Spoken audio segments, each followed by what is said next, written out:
বাংলায় ফের সবুজ সুনামি। ৬ আসনে জয় তৃণমূল প্রার্থীদের উপনির্বাচনে বিরোধী শূন্য বাংলা। প্রথমবার মাদারিহাটে জিতল ঘাসফুল। জেতা আসনে বাড়ল জয়ের ব্যবধান।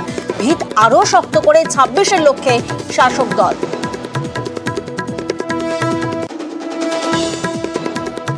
বাংলার উপনির্বাচনে ৬-এ ছক্কা তৃণমূলের।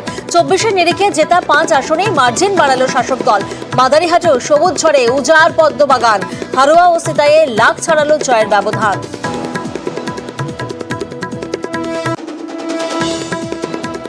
লোকসভার রেশ রেখেই উত্তরে চা বলয়ে বিজেপি ভোটে থাবা ঘাসফুল শিবিরের।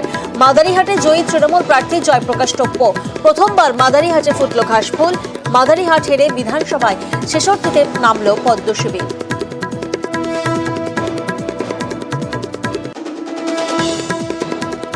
লক্ষ্য মার্জিনে জব্দ বিরোধীরা। উপনির্বাচনে হারোয়া ও সিতাইয়ে সবুজ সুনামি। ২১-এর মার্জিন ছাপিয়ে গেল তৃণমূল। ২ কেন্দ্রেই জামানত জব্দ সব বিরোধী। উপনির্বাচনে অটুট মমতা ম্যাজিক। উচ্ছ্বসিত তৃণমূল নেত্রী এক্স হ্যান্ডেলে লিখলেন মা মাটি মানুষকে বিনম্র চিত্রে অভিবাদন। আরও উন্নয়নের প্রতিশ্রুতি। ৬ কেন্দ্রে ক্লিন সুইপে বিজেপিকে ফের জমিদার কটাক্ষ অভিষেকে।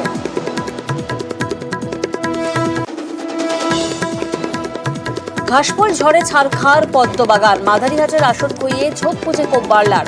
অহংকারী বিজেপির পতনের কারণ জনসংযোগের অভাবেই চা বলয়ে গেরুয়ার ভরাডুবি।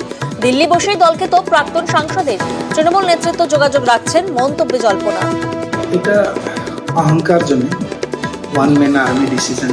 এমপি হইলে ডিস্ট্রিক্ট প্রেসিডেন্ট হলে সব উনারই কথা চলবে এরকম না। সবার সাথে মতামত নিয়ে চলতো, তাহলে ফলাফলটা ভালো হতো। উপনির্বাচনের ভরাডুবিতেও টার্গেট ২৬। উপনির্বাচনের হারকে আমল দিতে নারাজ সুকান্ত মজুমদার। ২৬-এ বাংলা দখল বিজেপির, ফের দাবি পদ্মের রাজ্য সভাপতির। ঘরে নয় পথে নেমে আন্দোলনের ডাক শুভেন্দুর। ভাবার সময় এসেছে মত দিলীপের। মমতার অস্ত্রেই মহারাষ্ট্রে বাজিমাত পদ্মের। লক্ষ্যের ভান্ডার মডেলে লড়কি বেহেন।